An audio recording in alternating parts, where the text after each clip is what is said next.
Hey everyone, welcome back to my channel. My name is Babbling Brooke and this is my second video. Today I'd like to do a story time video and talk about my condition, my diagnosis, the progression to where I am today, and anything promising in the future. Let's get started. So in 2001, I was 10 years old. I was in the 4th grade and we had our vision and hearing tested by the nurse at our school.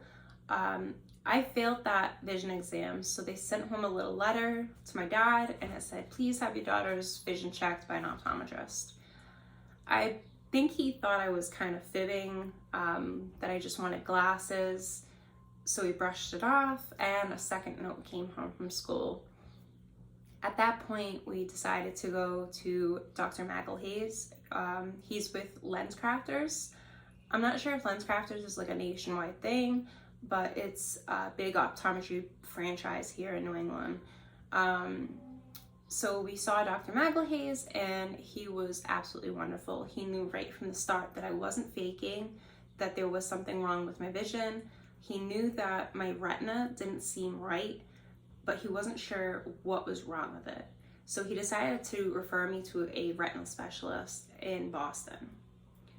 We were referred to Dr. Kitely at Tufts Medical University, and unfortunately we had to wait a year for the appointment. Because Dr. Kitely sees people from all over the country, his wait list is quite long. But eventually we got the appointment and I was seen. It was a long day of testing and imaging. If you're visually impaired or blind, you know exactly what I'm talking about. When you see a retinal specialist, it's so tedious. There are so many tests. You end up having a headache. You're just exhausted. It's quite an experience, to say the least. So at the end of this appointment, we sat down with Dr. Kitely and he discussed his findings with us. It was actually my stepmother and I at this appointment. My father was working. So he discussed with us that he believed I had a condition called Stargardt's disease. And Stargardt's disease is a condition that causes you to lose your central vision over time. So he was able to let us know that that was a possibility. He wasn't able to tell us at any point when it was going to happen. There was no, well, by age 25, she may be legally blind. It was just sort of a guessing game. So we left that appointment and nothing really changed from my life. I didn't receive any special services. I didn't receive large print books, specialized treatment, nothing.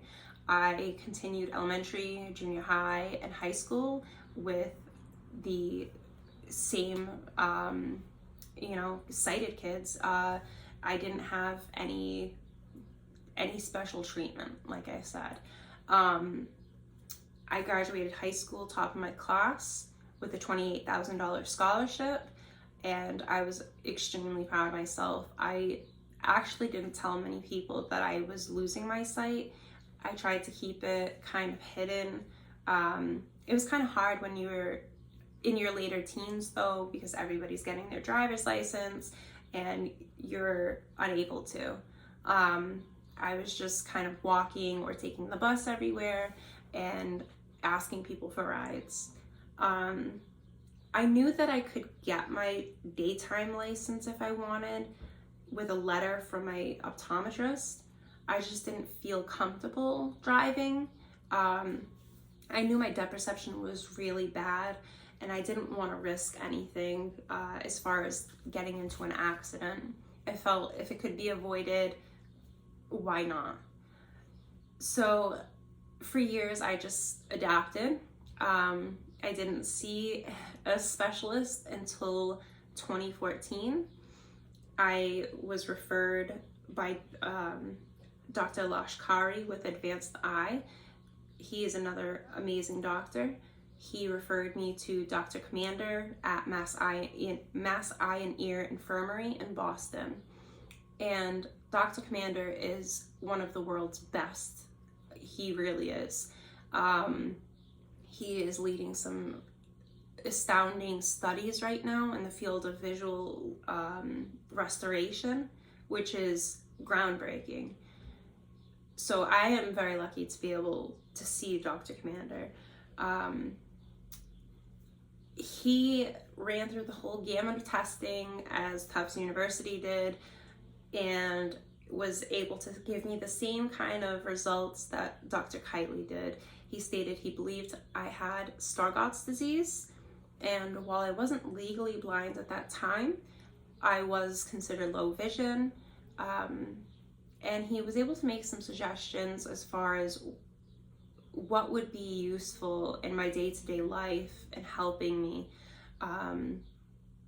He was able to suggest Apple products as they're more user-friendly with blind people, and suggested that I reach out to the state for some services. Unfortunately, I didn't qualify for any services through the state at this time, so life went on. I moved to Rhode Island a few years after that, and finally qualified for services through the state and received O&M, which is Orientation and Mobility.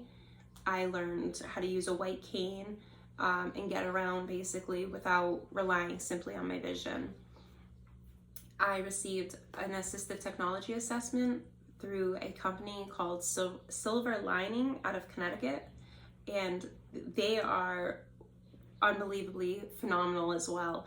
They came down to speak to me, and they were able to take a look at everything I use on a daily basis and make suggestions as far as computer programs or apps or even tools that I can use to make my life easier.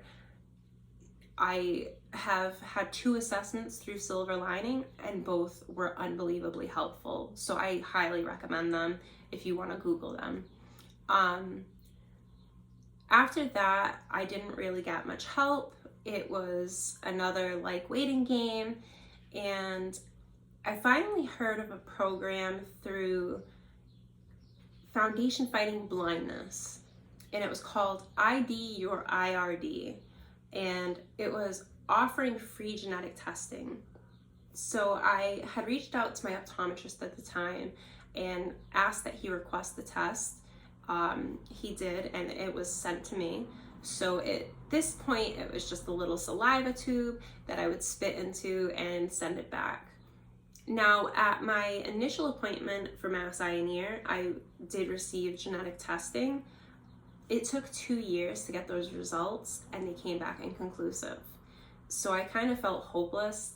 I wasn't expecting a whole lot to come from the second round of genetic testing through Foundation Fighting Blindness, but a month later, I received a report that multiple genes were found mutated. This was big news to me. I wasn't able to identify anything the first time around, and now they were able to tell me several different genes that were mutated. And not only that, it confirmed a different condition than what I had been previously diagnosed. Previously, I had been diagnosed Stargardt's disease, but now I was being diagnosed cone rod dystrophy. And the difference between the 2 conditions isn't too vast. I know that cone rod dystrophy, I believe, can progress a little quicker. It can affect those in a different way. I guess it can also cause peripheral loss as well. I know that some of the main differences is that ABCA4 gene is correlated to Stargardt's, while CRB1 gene mutations are correlated to cone rod dystrophy. Now, at this point, my dad ended up getting tested as well to confirm that he was a carrier of the condition, and that was also confirmed. So now I am confirmed to be an affected carrier. My children are unaffected carriers. My father is an unaffected carrier as well. Chances are, if I have grandchildren, they could be affected carriers like myself. It really depends on the genes of the person my children end up having children with. Genetics, especially with eye conditions, are quite complex. we only just started learning a whole lot about them in the last 15, years or so. And so genetic therapies are going to be maybe another 10 or 15 years out. I know that there is testing being done now, especially with the RPE65 gene. Mass Eye and Ear is actually doing some groundbreaking studies regarding this gene, but for cone rod dystrophy, it can get a little more complex. There is a company in France that is working on a treatment option for CRB1 gene mutations, but there hasn't been anything really released as far as news since last year. I did participate in a survey through Foundation Fighting Blindness earlier this year, and they held a webinar discussing their findings, as well as some scientific research that they had some news about. Unfortunately, there wasn't a whole lot pertaining to cone rod dystrophy, and there really wasn't a whole lot going on for any condition, to be honest.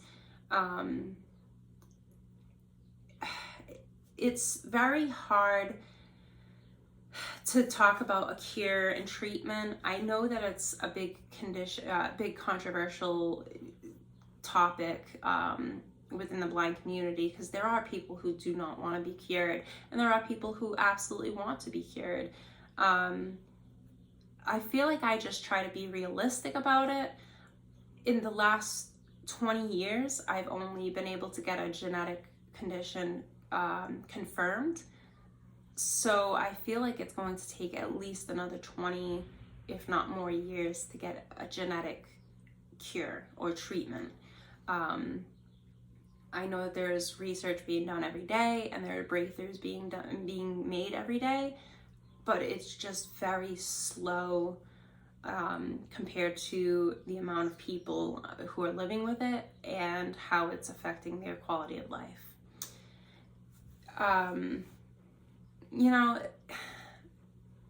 At this point, I'm not sure what else to say about it. I just live my life every day like a normal person. I often forget that I'm blind, as odd as that sounds. It's because this has always been my normal vision, so I don't know anything else but this. So there are times where I think my vision is normal and I forget that I'm blind, and then there are times where it hits me pretty hard in the face, sometimes literally. It is what it is. Everybody lives with hardships in their life, and you can't let them hold you back. So if you've got any questions, leave them below. I want to do a Q&A video at some point.